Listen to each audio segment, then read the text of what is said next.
One of the reasons, of course, we're here tonight, George, is to discuss the third-party claim. And here is a user-friendly definition of a workers' compensation third-party claim. It's a claim for when a worker is injured on the job through fault by someone other than the employer. And again, I know that's very stripped down and very bare.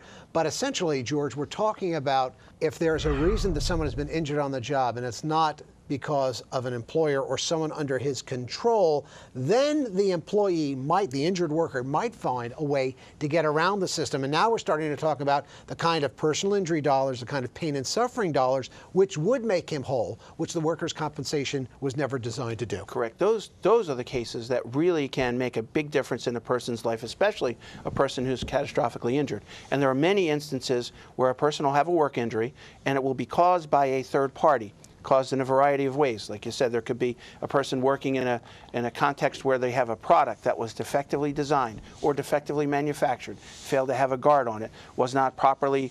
A lathe or a jigsaw or a computer that electrocutes you. The sky's the limit. There are any number of products that could be defective out there that would cause a work injury, and you have the employer who's responsible for workers' comp benefits, but then you have that third party, that manufacturer or the seller or the distributor. There's a whole lot of people in the chain of distribution of a product under Pennsylvania law that could be responsible.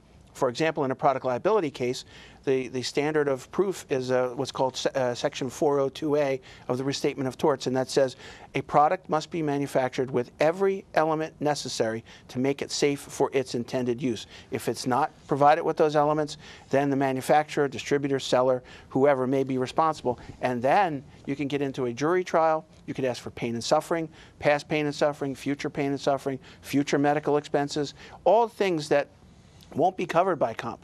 There's a drawback, there's a catch, that the workers' comp carrier, the insurance company, has a subrogation right. And what that big word means is that if the workers' comp carrier, if Melissa's client has been paying out wages every week to this person, paying their medical bills, it could be hundreds of thousands of dollars, that if you go in front of that jury and the jury awards you $3, $4, $5 million, whatever the case may be. A chunk of that's got to go back to Melissa's client. Right, and I've had, many of those cases in my career where I'll go in and get a big award for a person who was injured at work, and then we have to work something out on the lien.